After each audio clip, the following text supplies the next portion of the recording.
Nous observons le monde pour le comprendre et pour pouvoir y évoluer. L'intelligence nous a permis de forger les outils pour comprendre l'infiniment petit et l'infiniment grand. Depuis plus d'un siècle, psychologues, biologistes, généticiens et neuroscientifiques la dissèquent, l'analysent, la mesurent. Nous avons inventé les ordinateurs, marché sur la Lune. Mais contrairement à ce que nous pourrions croire, notre intelligence individuelle n'augmenterait pas. Aujourd'hui, la science explore les différentes facettes de notre intelligence. Mais les scientifiques savent-ils vraiment ce qu'est l'intelligence ?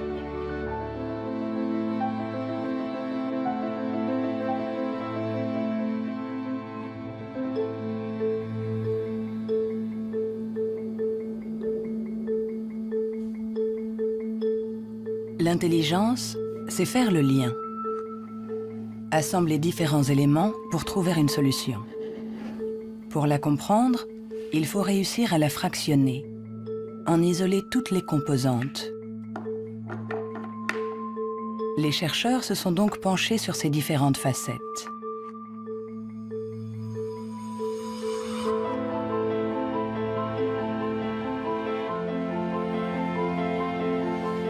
Pour mesurer l'intelligence, une des premières idées a été de mesurer la vitesse à laquelle le cerveau réagit. C'est cette méthode que le professeur Teni Januis a utilisée. Il a comparé notre temps de réaction avec celui de nos ancêtres. Et les résultats de son étude ne sont pas en notre faveur.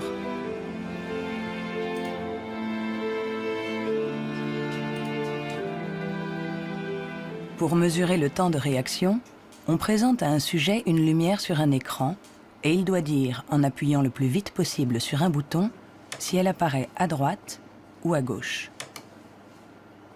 Ce n'est donc pas un réflexe, mais une information simple que notre cerveau doit traiter. Ces études sur le temps de réaction sont très anciennes.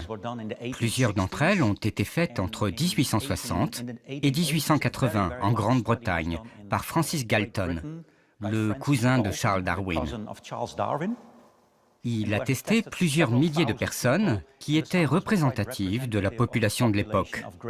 Les gens avaient alors un temps de réaction très rapide. Nous avons donc cherché des études comparables qui auraient été faites durant les 120 dernières années. Et nous en avons trouvé une quinzaine. En les comparant, nous avons pu montrer que durant les 150 dernières années, les gens sont devenus de plus en plus lents.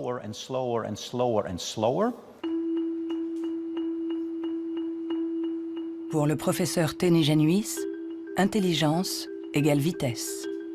Et notre cerveau mettrait en moyenne 50 millisecondes de plus que celui de nos arrière-grands-parents pour traiter une information simple. 50 millisecondes de plus, ça a l'air ridiculement bref. Mais quand on pense aux milliers de décisions que nous devons prendre chaque jour, si vous êtes un tout petit peu plus lent pour chaque décision, ça peut avoir des conséquences très importantes. Le professeur Teni Januis est convaincu que nous sommes moins intelligents qu'au XIXe siècle.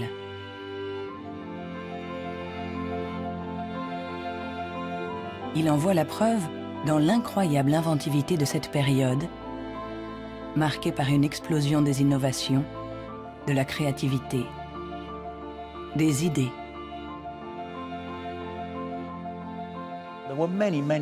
Il y a eu énormément de fantastiques innovations au XIXe siècle. Des études ont montré que le nombre d'inventions par habitant était 4 fois plus important qu'aujourd'hui.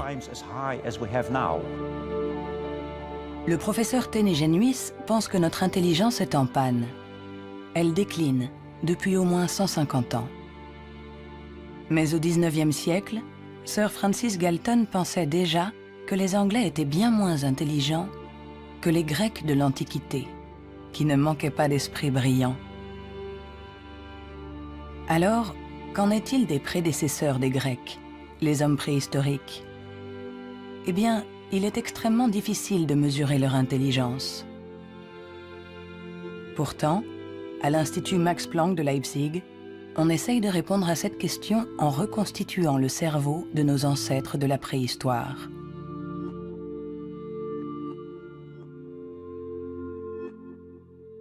La paléoneurologie, c'est une science très frustrante, puisque son objet, j'allais dire, quasiment n'existe pas. On n'a pas de cerveau fossile. Ce qu'on a essentiellement, c'est la boîte dans laquelle ce cerveau était contenu.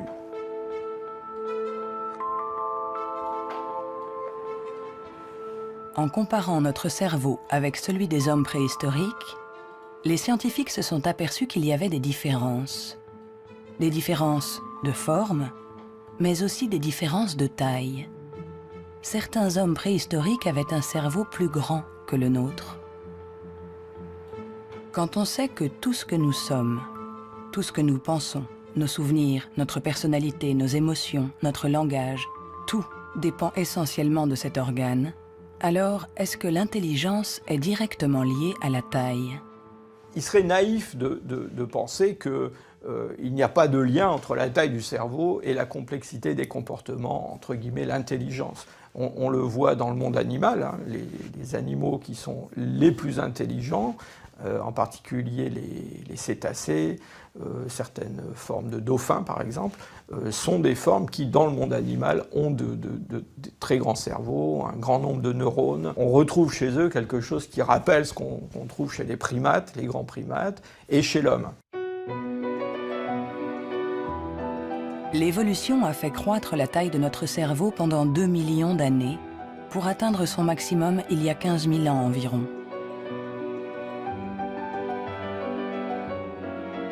L'homme de Cro-Magnon, qui a peint les murs de la grotte de Lascaux il y a quelques 17 000 ans, était un Homo sapiens, comme nous.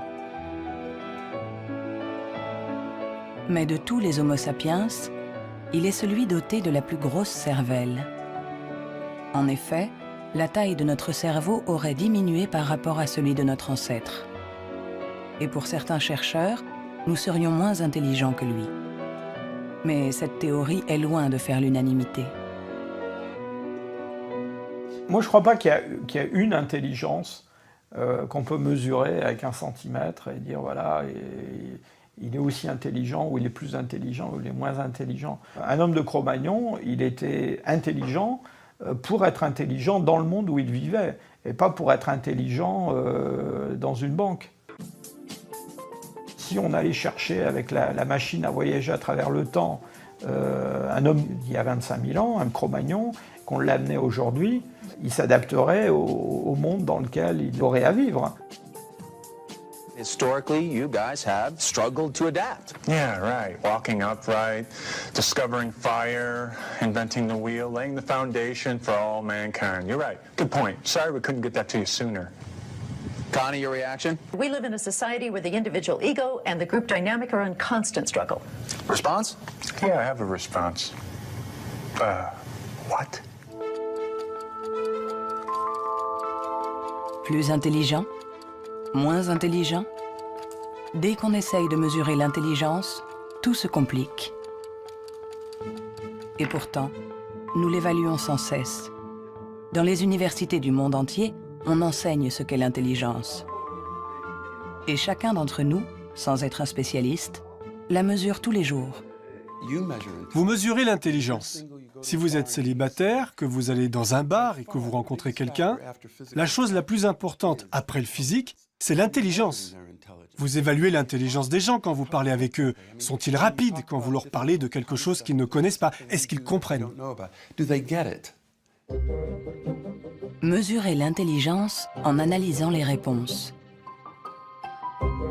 en évaluant la pertinence des actions, en comparant les individus. Une méthode qui a donné naissance au seul outil dont nous disposons pour évaluer l'intelligence, le quotient intellectuel, ou QI, inventé par Alfred Binet au début du XXe siècle. Alfred Binet était assez critique vis-à-vis des aliénistes, les psychiatres de l'époque. qui faisait des diagnostics pour juger du retard intellectuel avec des grandes catégories. Il y avait les idiots, ceux qui étaient le degré d'arriération le plus profond, les imbéciles ensuite, et puis les débiles. Et Binet trouvait que leurs critères étaient tout à fait contestables, très vagues, différents d'un psychiatre à l'autre. Il estimait qu'il fallait avoir des critères objectifs, qu'il fallait mettre au point une sorte d'instrument d'évaluation qui s'appuie sur des critères scientifiques. En 1905, le ministère de l'Éducation nationale demande à Alfred Binet de trouver un moyen de détecter les enfants en difficulté scolaire. Il n'avait pas de théorie sur l'intelligence, mais en observant ses filles, il a imaginé qu'on pouvait l'évaluer à partir du raisonnement, de la compréhension, de la mémoire. Ce qu'il a cherché à faire, finalement, c'est à trouver pour chaque âge les problèmes qui sont caractéristiques de cet âge. Par exemple, en leur présentant une image, en leur demandant qu'est-ce que ça représente. Alors, il avait remarqué que les enfants de 3 ans énumèrent ce qu'il y a dans l'image. Il y a un monsieur, une dame, un banc, un arbre. Que vers 7-8 ans, ils la décrivent, l'image. C'est un monsieur et une dame qui sont assis sur un banc. Et puis, vers 12 ans, ils l'interprètent. Ce sont des malheureux, ou le monsieur est malade, des choses de ce genre. C'est ainsi que Binet met au point avec Théodore Simon le premier test d'intelligence. Le QI classique, ou en âge mental, est né. C'est le rapport entre l'âge mental, donné par le résultat du test, et l'âge réel de la personne. On multiplie ce chiffre par 100 pour obtenir le QI. Si un enfant de 10 ans réussit les épreuves des enfants de 12 ans, alors il sera en avance et il aura un QI de 120.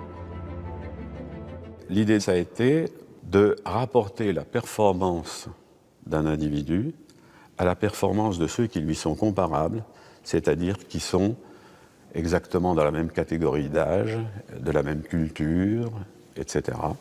Et on va avoir évidemment toute la distribution, toute la répartition des scores dans le test à un âge donné. Le QI, c'est juste la position d'un individu par rapport aux performances des gens qui sont comme lui, c'est-à-dire qui ont le même âge que lui.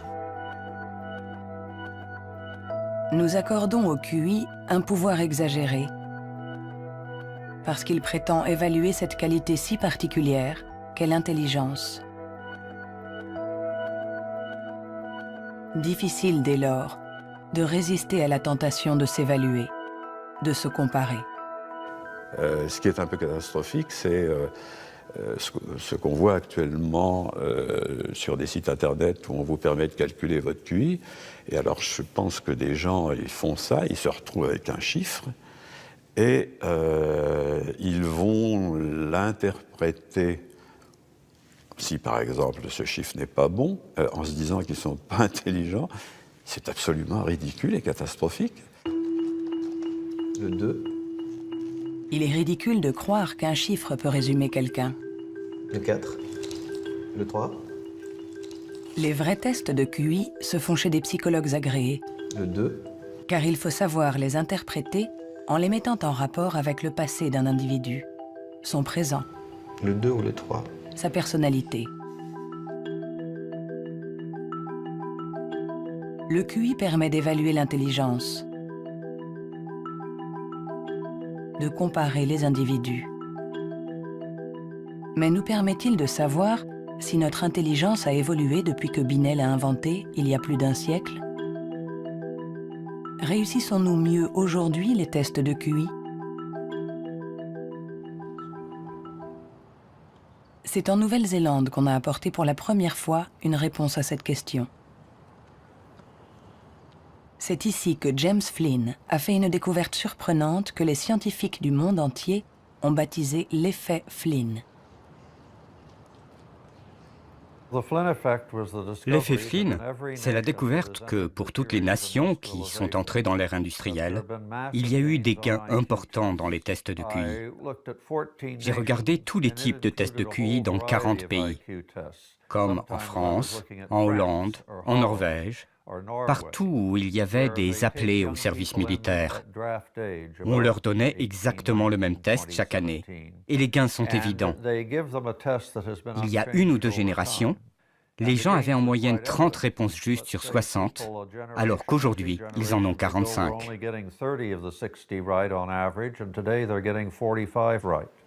Après avoir passé au crible des dizaines et des dizaines d'études, James Flynn a montré que depuis plus de 60 ans, nous réussissons mieux les tests de QI. Est-ce que cela signifie que nous serions devenus plus intelligents que nos grands-parents? Un changement de QI ne signifie pas forcément un changement d'intelligence. Un exemple simple pour le comprendre, vous faites passer le test d'intelligence une première fois aujourd'hui. Vous le redonnez au même sujet demain.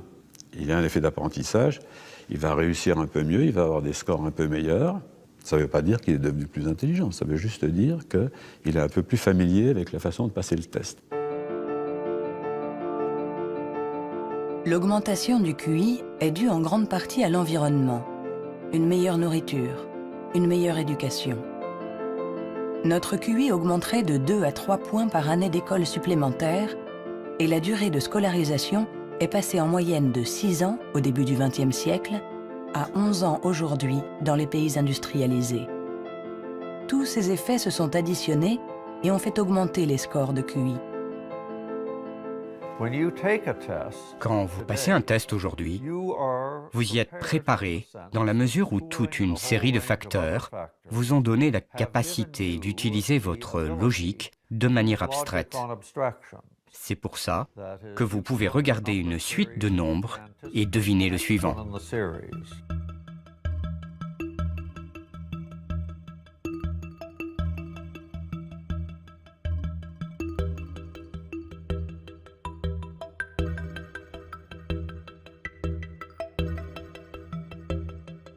Avec l'intelligence, il ne faut pas se fier aux apparences. De meilleurs scores au test de QI ne nous disent pas que nous serions plus intelligents. Nous sommes juste mieux préparés pour réussir des tests de QI. Notre intelligence est comme un muscle que nous avons entraîné pour en exprimer tout le potentiel. Mais à force de nous entraîner, nous avons peut-être atteint nos limites. Les chiffres le prouvent. Après des décennies d'augmentation, les résultats au test de QI plafonnent. Ils diminuent même dans certains pays, comme l'Angleterre, le Danemark ou la Norvège. L'augmentation du QI est un phénomène qui a duré un siècle. Mais tous les pays vont finir par voir un plafonnement de cette augmentation. L'école a fait le plein. C'est elle qui a offert la capacité de manier des concepts abstraits.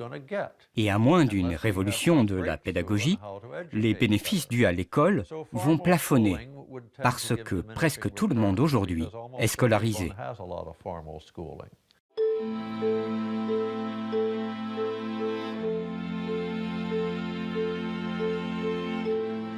Un QI qui stagne. Des cerveaux plus lents, plus petits. Où en est notre intelligence? Les premiers outils permettant d'évaluer l'intelligence ont été inventés il y a plus d'1 siècle. On s'inspire toujours des théories imaginées par Sir Francis Galton et Alfred Binet. Mais aujourd'hui, nous pouvons aller plus loin. Plutôt que de mesurer ce que l'intelligence produit, intéressons-nous à l'organe qui produit l'intelligence.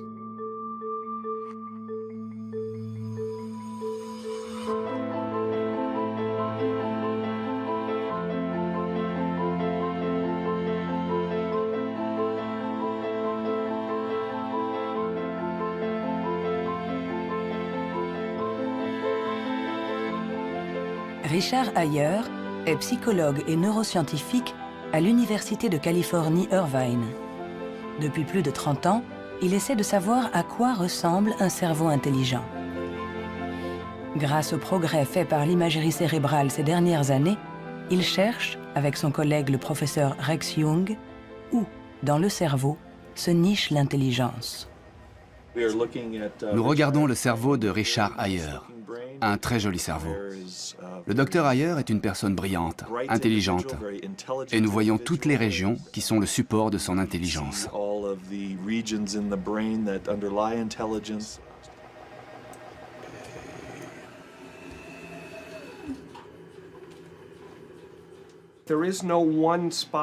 Il n'y a pas un endroit dans le cerveau qui soit le centre de l'intelligence. Les gens pensaient qu'il y avait un centre de l'intelligence à l'avant. Mais les recherches ont montré que lorsqu'on fait des tests d'intelligence à l'intérieur d'un scanner, on peut voir que la communication entre l'avant et l'arrière est très importante pendant que l'on résout les problèmes. Le professeur Ayer a été l'un des pionniers dans l'utilisation des techniques de neuroimagerie moderne. Sa première étude date de 1988. On n'avait alors jamais utilisé ces outils dans les recherches sur l'intelligence. On a trouvé des zones du cerveau qui s'activaient quand les gens passaient des tests d'intelligence. Mais le choc, la surprise, c'était que plus ces zones étaient actives, moins les résultats du test étaient bons. C'était à l'opposé de ce qu'on attendait. À chaque fois qu'en science, on a un résultat à l'opposé, c'est vraiment intéressant.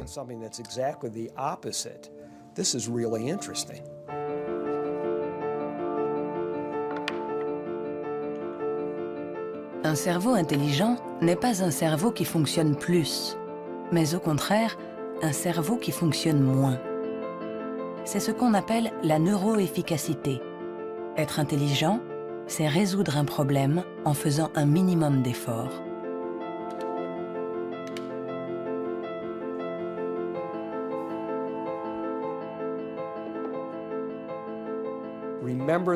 Souvenez-vous de la première fois que vous avez conduit une voiture. Le premier jour, dans un grand parking vide, avec quelqu'un assis à côté, et vous tournez le volant et vous pensez « Maintenant, il faut que je freine ».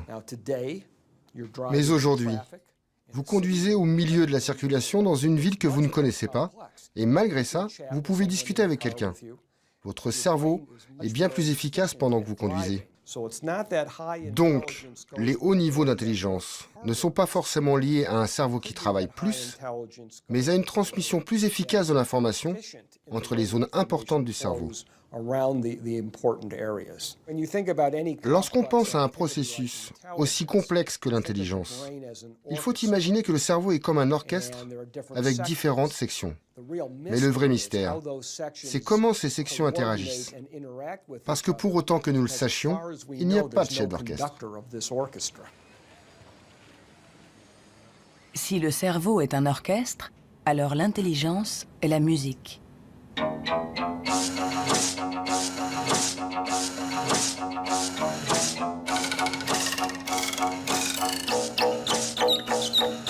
Nous commençons à déchiffrer la partition, mais nous ne savons toujours pas comment les musiciens parviennent à jouer ensemble.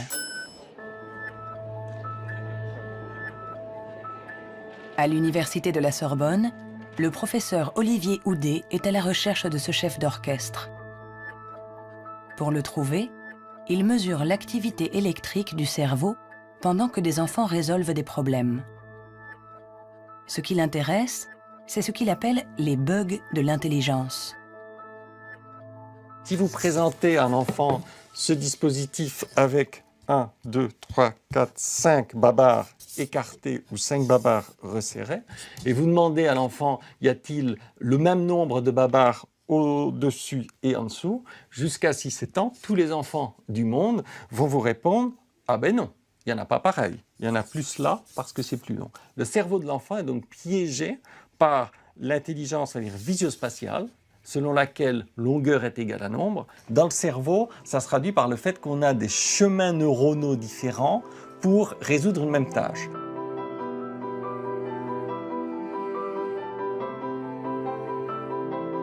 Compter ou mesurer. Il y a toujours plusieurs solutions à un problème. Et notre cerveau est sans cesse en train de lutter pour inhiber les mauvaises stratégies. Nous, ce qu'on montre ici, et c'est ça la découverte et l'originalité de notre laboratoire, est que l'inhibition, c'est sans doute le processus clé et positif de l'intelligence, parce que c'est elle qui nous permet de résister à nous-mêmes, en quelque sorte. Résister à nous-mêmes, c'est apprendre à contrôler les interférences qui viennent perturber notre intelligence. Le test de Stroop est une des méthodes pour observer ces interférences. Il consiste à donner la couleur d'un mot, mais attention, sans le lire. Bleu, jaune, rouge, jaune, vert, rouge, vert, vert, rouge, vert, jaune, jaune, rouge, jaune, jaune, rouge. jaune, rouge, jaune, jaune, Rouge, vert, rouge, jaune, bleu.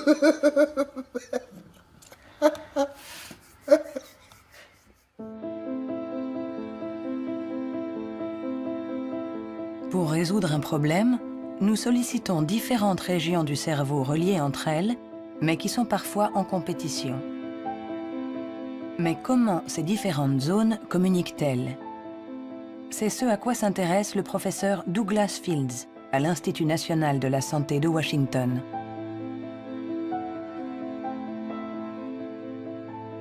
Le cerveau est fait de deux sortes de tissus, la matière blanche et la matière grise.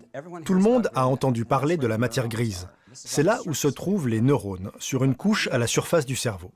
Mais en dessous, il y a des milliards de connexions, de câbles, des axones qui connectent les neurones.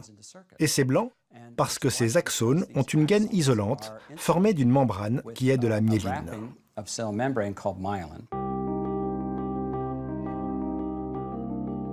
La myéline entoure les axones, permettant aux informations de circuler de manière rapide et efficace dans le cerveau.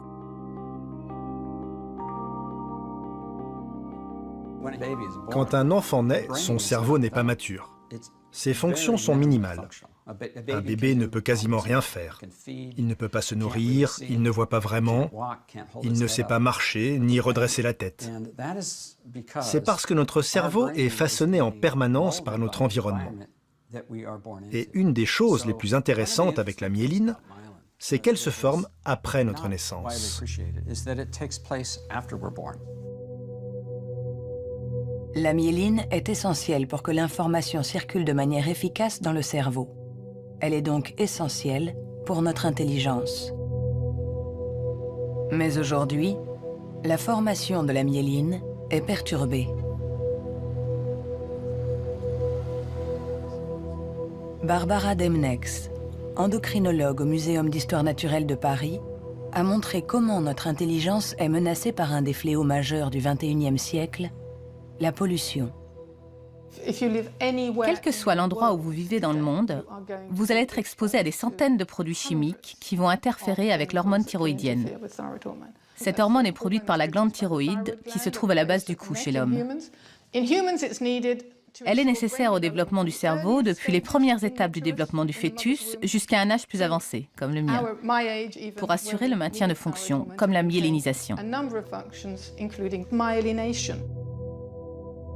L'Autorité européenne de sécurité des aliments a analysé 297 pesticides.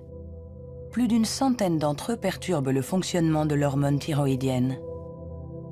Tout comme le bisphénol A, les PCB, les retardateurs de flamme. Des produits chimiques avec lesquels nous sommes en contact tous les jours. L'équipe de Barbara Demnex a montré qu'ils ont la particularité de bloquer les récepteurs spécifiques de l'hormone thyroïdienne sur chacune des cellules de notre cerveau. Et les effets sont considérables.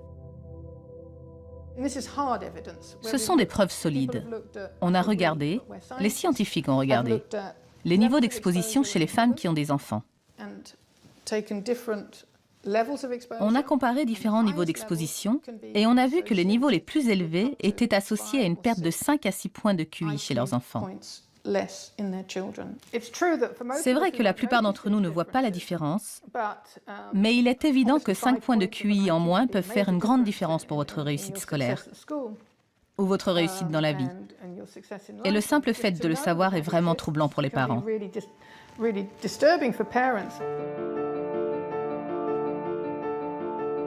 Notre intelligence nous a permis de créer un monde complexe au prix de la dégradation de notre environnement. Et nous pourrions en payer le prix si cette dégradation perturbe la formation de notre cerveau, en agissant sur la myéline par exemple.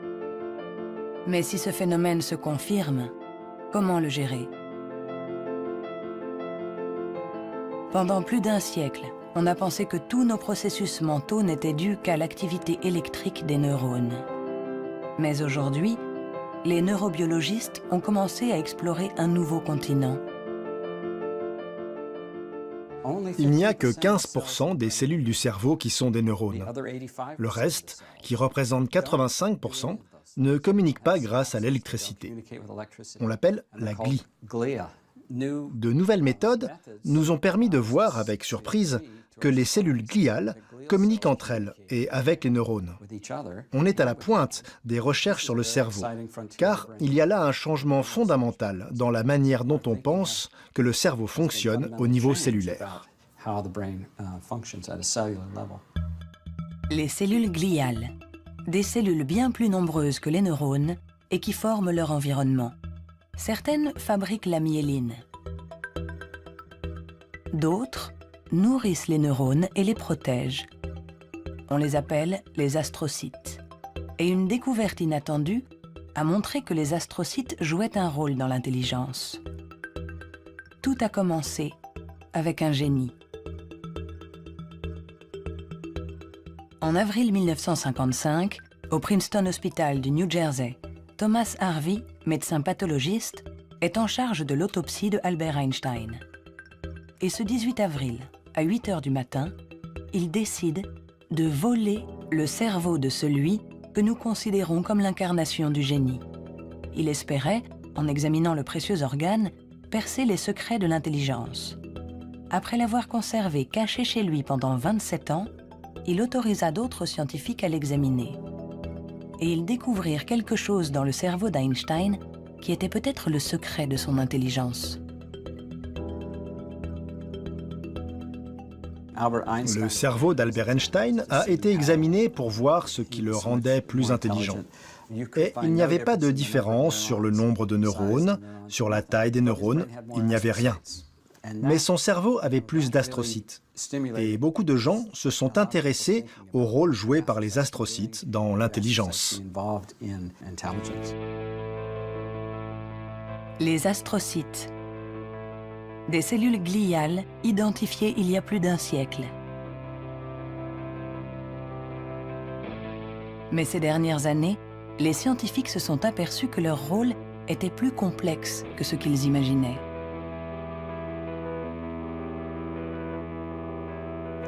Les astrocytes servent à beaucoup de choses. Ils contrôlent les synapses, ils contrôlent le flux sanguin dans le cerveau, ils nourrissent les neurones, ils réagissent aux blessures. Toutes ces choses étaient considérées comme des tâches ménagères faites par les astrocytes dans le cerveau. Et plein de gens ne les prenaient pas au sérieux. Jusqu'à ce qu'on réalise que ces tâches ménagères font que l'astrocyte contrôle le neurone.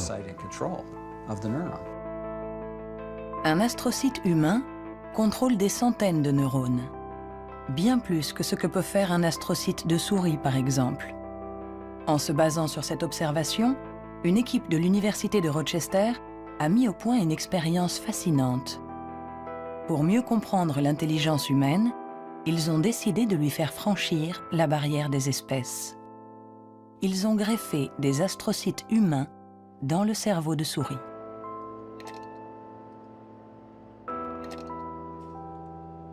Nous avons effectué des greffes des astrocytes humains chez la souris. Et la greffe, littéralement, envahit tout le cerveau.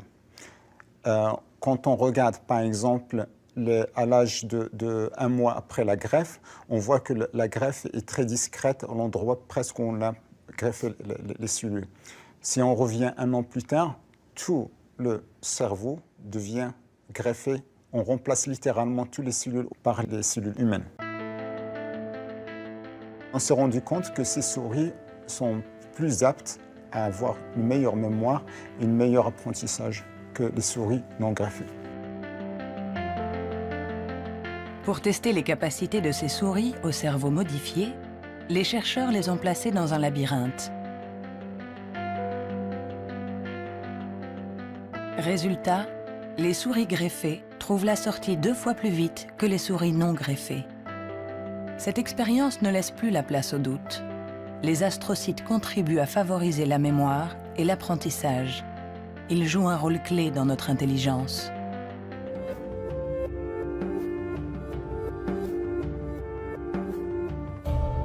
L'intelligence se reflète dans le fonctionnement du cerveau. Mais comment expliquer les différences d'intelligence de nos collègues, de nos amis, de nos parents? Ont-ils plus de matière blanche, moins d'astrocytes, des neurones plus rapides? Ce qui est à l'origine de nos capacités se trouve en partie dans nos gènes. Robert Plomine est généticien comportementaliste. Dans le cadre de ses recherches, il a regardé grandir des milliers d'enfants. Grâce à eux, il espère pouvoir trouver les gènes qui influent sur l'intelligence. Les gens demandent souvent dans quelle mesure l'intelligence est déterminée par les gènes. Mais tout d'abord, il faut insister sur le fait que le mot « déterminé » n'est sans doute pas le bon. On devrait dire « influencé ». C'est comme pour la taille, elle est liée aux gènes, mais pas déterminée par eux. Si vous êtes grand, il est probable que vos enfants seront plus grands que la moyenne.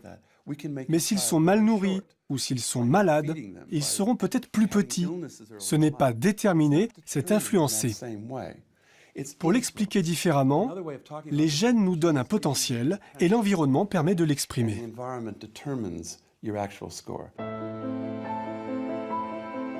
Pour comprendre les relations complexes entre gènes et intelligence, Robert Plomine fait passer des tests à des milliers de jumeaux. Les vrais jumeaux ont ceci de particulier que ce sont des clones. Ils partagent exactement les mêmes gènes. Ils sont identiques en tout point. Mêmes cheveux, mêmes yeux. Mais ont-ils les mêmes résultats au test d'intelligence? La réponse est oui. Leurs résultats sont plus proches que ceux d'un frère et d'une sœur. C'est la preuve que même s'ils ne sont pas les seuls déterminants de l'intelligence, les gènes jouent un rôle crucial. La plupart des pays dans le monde, plus de 100 pays, disposent maintenant de registres de jumeaux, car ils reconnaissent l'importance de la méthode des jumeaux pour estimer l'influence des gènes. La prochaine étape de nos recherches est d'essayer de trouver les gènes responsables de l'intelligence. Pour cela, Robert Plomine utilise des puces à ADN capables de détecter plus d'1 million de marqueurs génétiques. En comparant l'ADN de tous ceux qui ont eu de bons résultats au test, il cherche à voir si certains gènes apparaissent plus fréquemment. Mais l'identification précise de ces gènes s'est révélée beaucoup plus compliquée que ce qu'il espérait.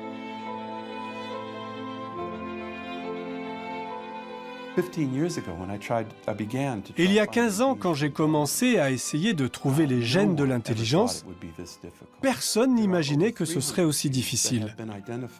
On a identifié plus de 300 gènes qui influent sur l'intelligence. Et le problème, c'est qu'on en a identifié seulement 1%.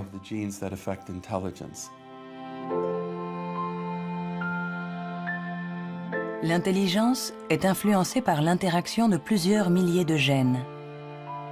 Ils forment un réseau d'une complexité inouïe, d'autant plus qu'ils produiraient des effets différents selon la région du cerveau où ils s'expriment. Avant, on imaginait le fonctionnement du cerveau en termes de zones. Cette zone gère le langage, celle-ci fait autre chose. Le corps calleux relie les hémisphères. Beaucoup de gens aujourd'hui ont réalisé que c'était une fiction, que le cerveau agissait de manière plus globale. Et si on regarde ça du point de vue génétique, cela rend les choses plus claires, parce que la plupart des gènes qui agissent sur le cerveau affectent beaucoup de régions différentes. Nous avançons pas à pas dans la compréhension de notre intelligence. Les scientifiques affinent les outils pour la mesurer.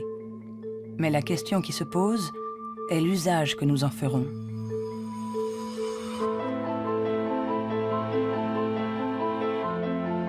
L'intelligence est ce qui prédit le mieux notre niveau d'étude, notre emploi. Par conséquent, parler de l'intelligence de quelqu'un n'est pas anodin. On donne une valeur, on classe, on hiérarchise, avec tous les risques de dérapage que cela comporte. L'erreur de raisonnement, c'est de considérer que l'intelligence serait essentiellement héréditaire. Et ça a conduit effectivement à des dérives qui sont tout à fait ridicules, je dirais, absolument ridicules. Pour en donner un exemple, en 1924, je crois, une loi a été votée aux États-Unis qui restreignait l'immigration, qui mettait des quotas pour l'immigration, parce que dans les tests, ils avaient en moyenne des résultats moins bons. Et donc, ils étaient supposés être héréditairement moins intelligents. Il fallait qu'il en vienne moins aux États-Unis pour ne pas faire baisser la moyenne. On les accueillait, vous savez, dans Ellis Island, cette petite île qui est en face de New York, et pas mal d'entre eux ont été renvoyés, et notamment ceux qui, dans les années 30, commençaient à sentir la montée du nazisme, je pense aux Juifs de l'Europe de l'Est, par exemple, et qui ont été refoulés pour des raisons absolument idiotes. On a longtemps cru qu'on ne pouvait pas échapper à ses origines. Notre hérédité était supposée contrôler nos vies.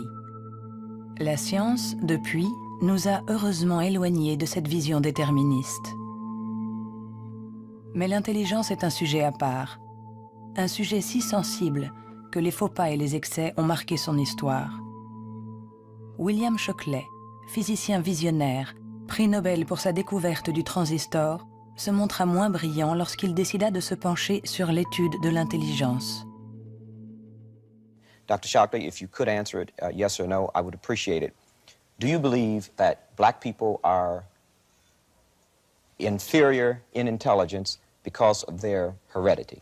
What I say is this. My research leads me, and it's a tragic conclusion, really, my research leads me inescapably to the opinion that the major cause of the American Negro's intellectual and social deficits is hereditary and racially genetic in origin, and thus not remediable to a major degree by practical improvements in environment. Then what do you see as the solution to the problem?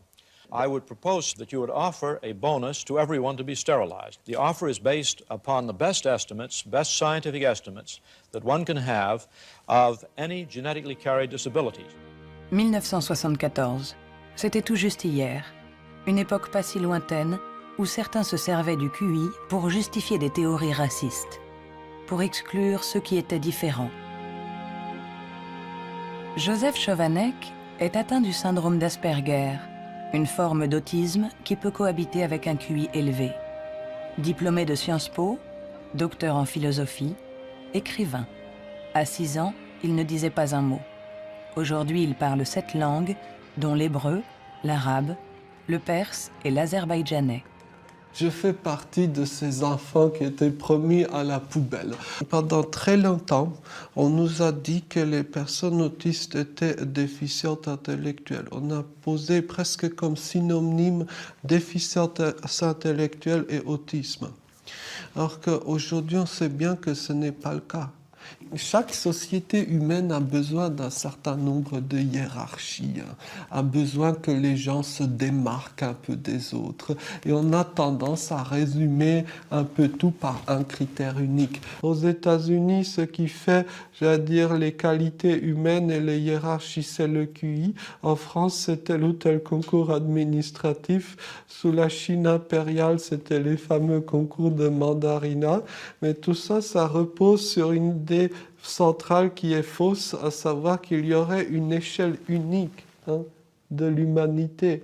Et forcément, celui qui prône ce genre de théorie se place lui-même tout au sommet. C'est toujours comme ça.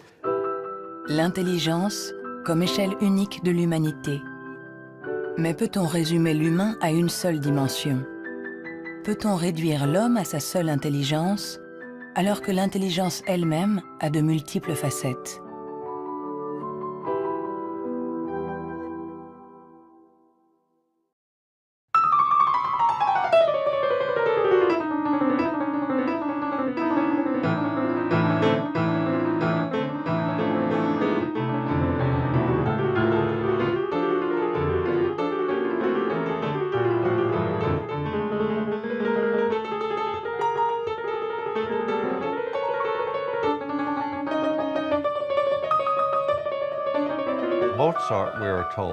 Mozart, dit-on, pouvait avoir à l'esprit une symphonie en entier.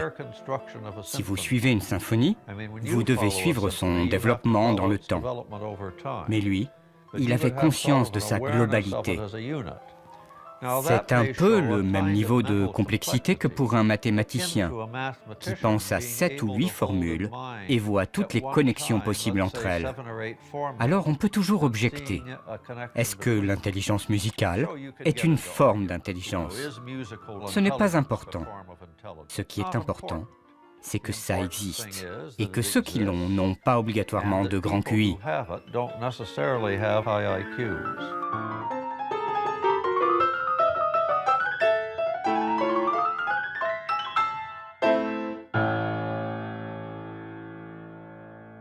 Il y a eu toujours une résistance à considérer qu'il y avait des formes d'intelligence différentes et une espèce de propension à vouloir déterminer un QI général, ce qui voudrait dire qu'on a une intelligence unidimensionnelle, voilà, et vous êtes plus ou moins haut sur cette dimension. Et la conception contradictoire, c'est qu'il y a plusieurs formes d'intelligence et en réalité, vous pouvez être assez haut sur une des dimensions de l'intelligence, sur un de ses aspects, et puis assez bas sur un autre. Le débat est aussi ancien que les premières études sur l'intelligence. En effet, les scientifiques se sont aperçus que quelle que soit la méthode utilisée, ils n'arrivaient pas à évaluer l'intelligence avec une échelle unique.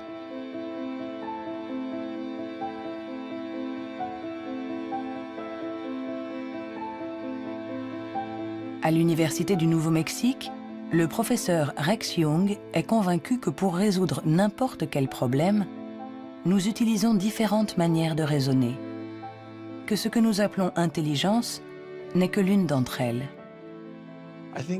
Je pense que la créativité est un autre mode de fonctionnement du cerveau. Je cherche à savoir si elle est différente de l'intelligence. Est-elle similaire? Est-ce que c'est la même chose ou bien est-ce différent? J'en suis arrivé à la conclusion que la créativité est un processus de raisonnement fondamentalement différent.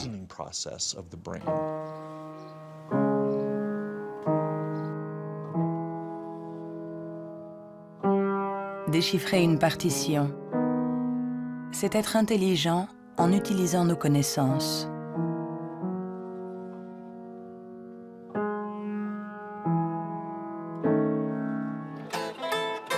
Improviser, c'est être intelligent en inventant, en étant créatif.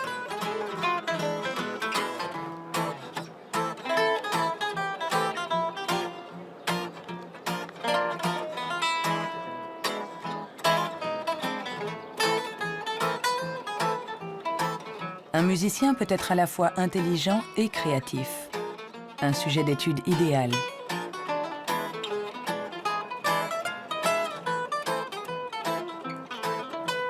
Le professeur Jung a examiné de nombreux cerveaux pour savoir comment intelligence et créativité peuvent cohabiter. Je travaille sur l'hypothèse que ce sont des partenaires et qu'il y a deux réseaux différents dans le cerveau qui coopèrent pour nous permettre de raisonner. L'un est un type de raisonnement intelligent, l'autre est un type de raisonnement créatif. Je pense que les deux sont extrêmement importants. Nous sommes très proches de comprendre comment ils fonctionnent. Notre théorie est que le réseau de l'intelligence se situe plutôt à la surface du cerveau. Avec la créativité, les choses sont différentes. Elle dépend principalement du réseau du mode par défaut. Le réseau du mode par défaut est un réseau qui se trouve plutôt au milieu, à l'intérieur du cerveau. Et ces deux réseaux échangent en permanence des informations pour nous permettre de résoudre les problèmes posés par le monde qui nous entoure.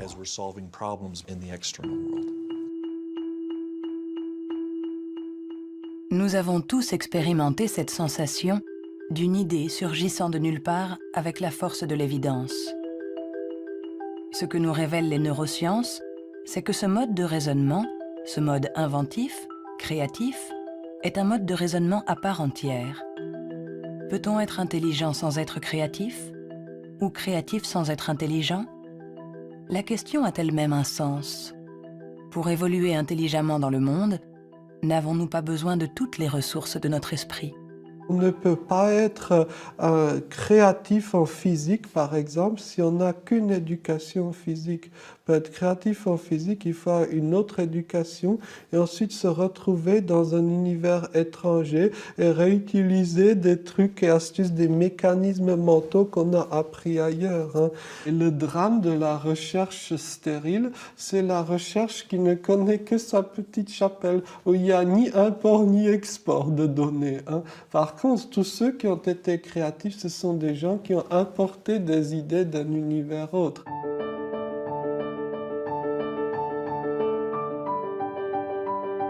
Les liens se tissent, le tableau se dessine. Les scientifiques assemblent petit à petit les différentes composantes de notre intelligence. Mais le monde évolue, et l'intelligence aussi. Notre cerveau est en permanente évolution. Il permet à notre intelligence de s'adapter aux problèmes que nous devons résoudre, aussi multiples et variés que nous pouvons l'être. Quand j'étais enfant, je savais que je ne fonctionnais pas comme les autres. J'avais cette conscience-là. Cela m'a donné à réfléchir, cela m'a amené à imaginer le monde pluriel.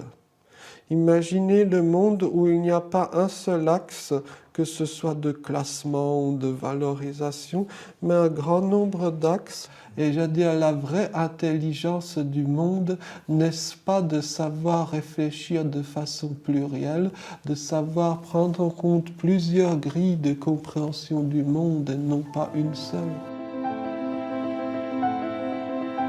Le rôle de la science n'est peut-être pas de dire si nous sommes plus ou moins intelligents que nos voisins ou que nos ancêtres, mais de nous aider à comprendre comment notre cerveau fonctionne. On saura alors non seulement réparer notre intelligence, mais on saura aussi l'améliorer pour tisser des liens entre nous et la diversité de ce qui nous entoure.